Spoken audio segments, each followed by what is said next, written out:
Saya kurang suka sama orang yang dikit-dikit bawa agama, dikit-dikit mengagungkan agama. Itu saya kurang suka karena apa? Otaknya nggak waras. Cara berpikirnya tuh dengkul, nggak ada.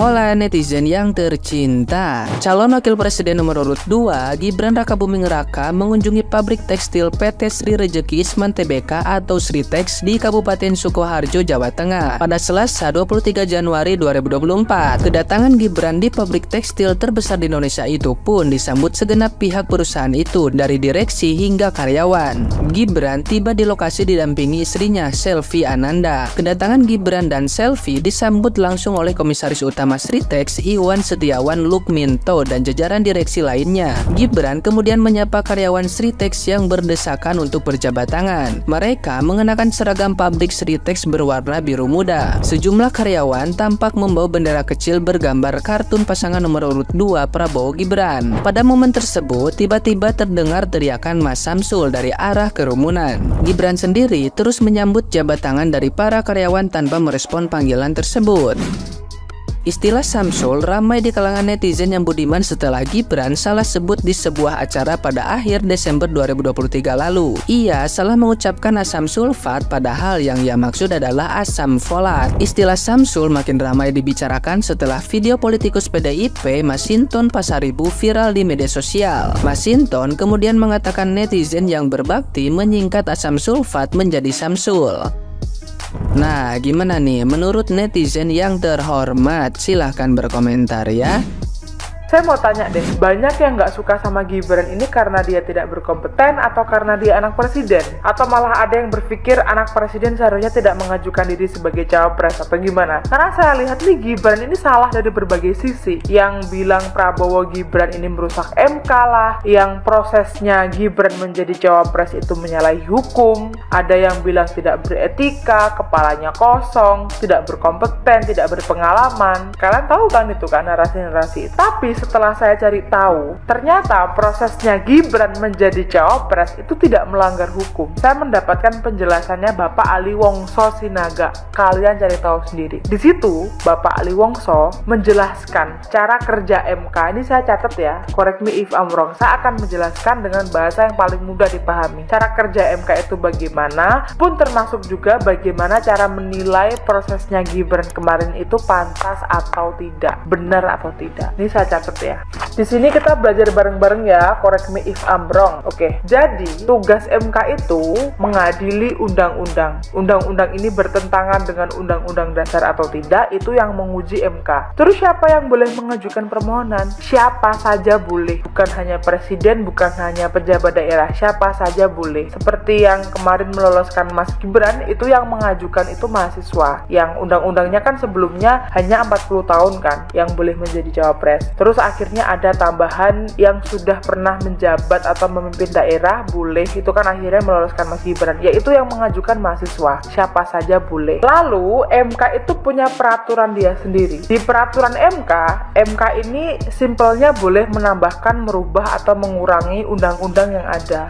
Nah, yang mengatur peraturannya MK ini siapa? Yang ngatur itu ya DPR dan presiden. Nanti barulah MK bisa menjalankan. Bahkan di sini saya baru tahu bahwa di dalam Undang-Undang Dasar itu tidak mengatur perkara usia. Semua punya hak sepanjang dia sah. Bapak Ali Wongso Sinaga juga menjelaskan perkara pasal 28D ayat 3. Sebenarnya MK itu bisa merubah peraturan yang ada itu 40 tahun tuh bisa dirubah 35 tahun. Tapi MK tidak merubah peraturan perkara usia itu. MK cuma menambahkan siapa saja yang sudah memimpin daerah, yang sudah pernah memimpin daerah itu boleh menjadi cawapres itu. Jadi menambahkan itu dan itu sah. Jadi prosesnya Gibran itu sah dan persoalan paman Gibran. Jadi yang menentukan peraturan itu lolos atau tidak tuh hakimnya nggak cuma satu, nggak cuma paman Gibran. Jadi meskipun pamannya Gibran ditangkap, masih ada hakim lainnya yang setuju. Paham nggak? Terus persoalan Gibran ini belum berpengalaman dan tidak berkompeten ya. Ini saya bingung sama orang-orang yang bilang begini. Apakah orang-orang ini tidak tahu atau memang tidak mau tahu persoalan kinerjanya Mas Gibran? Karena Solo tuh maju you by the way guys. Mas Gibran itu benar-benar menghidupkan Solo dari segi tata kota dan juga UMKM-nya. Banyak konser-konser ya, orang tuh jadi lebih nyaman di Solo. Itu tuh perubahan guys. Nggak ada kasus yang kayak bikin patung bambu dan persoalan etik ya. Saya tuh ngelihat debat Cawapres kemarin itu sebagai lintas zaman. Pak Mahfud dan Caimin itu orang zaman dulu, berbeda dengan Mas Gibran anak-anak zaman now. Jadi cara berkomunikasinya beda aja gitu. Ya Gibran begitu biar nggak kaku. Karena kan memang Mas Gibran juga nggak yang ngenyek kinerjanya Pak Mahfud 11 dari 100 kan enggak kan. Dia hanya mencairkan suasana saja. Tapi kalau dilihat juga, kalau menurut saya bisa jadi itu bentuk kemarahan sebagai wakil dari calon presidennya yang sudah dienyek di atas panggung di debat Capres kemarin. Jadi saya memahami emosi itu sebagai anak muda, karena saya anak muda. Dan ya balik lagi ya, saya setuju dengan Mas Gibran. Perkara zaman now itu seyogyanya, seharusnya, sebisa mungkin itu juga dibereskan oleh anak zaman now. Solusinya juga dari anak zaman now gitu. Jadi izinkan anak muda untuk memimpin juga, karena ya sebenarnya bangsa ini tergantung anak muda kan, bukan orang tua aja.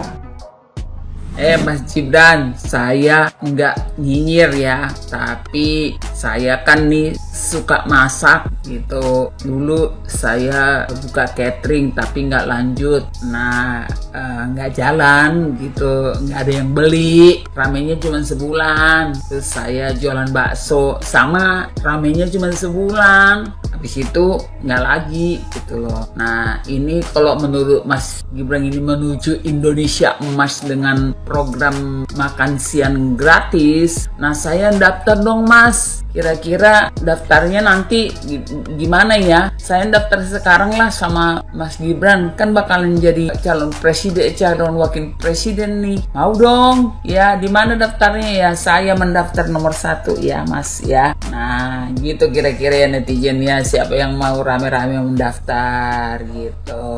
Nah tapi netizen, saya mau bilang ya sama netizen, kira-kira ya netizen ya, kalau enggak Mas Gibran ini bapaknya seorang presiden, Bapak Jokowi, kira-kira netizen milih enggak ya sebagai wakil presiden ya? Saya cuma nantangin nih para netizen dan warga negara Indonesia ini, seandainya Mas Gibran ini orang biasa ya kan, dari rakyat biasa gitu loh, dia bukan anaknya seorang presiden, kira-kira ya netizen ya, milih nggak ini sebagai wakil presiden ya gitu. Kalau saya sih ya, karena ada program makan siang gratis, saya sebagai ibu-ibu ya kan, saya pengen punya mata pencaharian ya, saya coblos nih si Gibran nih ya, kira-kira begitu ya netizen ya. Oke, makan siang gratis nanti di tempat Bunda ini ya. Ayo rame-rame makan gratis di tempat Bunda ya, semua netizen ya. Inilah kenapa saya kurang suka sama orang yang dikit-dikit bawa agama, dikit-dikit mengagungkan agama. Itu saya kurang suka, karena otaknya nggak waras, cara berpikirnya tuh dengkul, nggak ada, dikit-dikit lari ke agama. Nggak semua orang yang kamu rasa pandai beragama, pandai beribadah itu baik, enggak.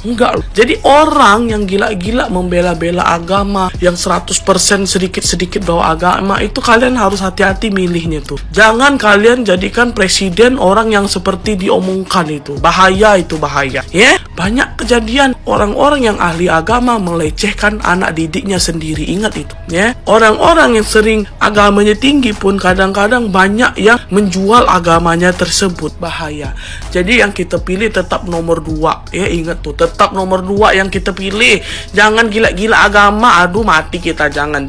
Tetap nomor 2.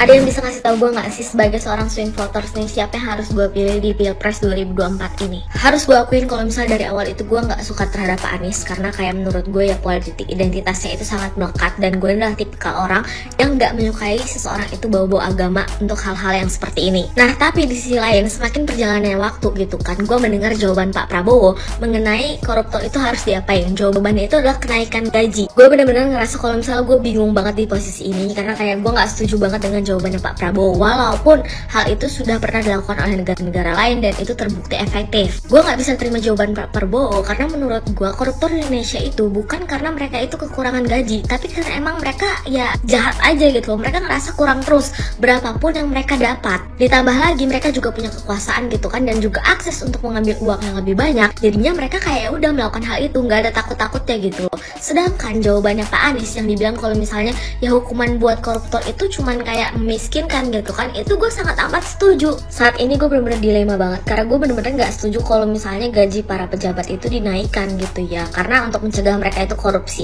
Ya kalau korupsi ya emang korupsi aja menurut gue, emang dasarnya mereka yang jahat begitu. Dan juga beberapa kali lewat di FVP gue gitu kan, orang-orang menjelaskan katanya program OKOC itu nggak berjalan, tapi ternyata itu diganti nama.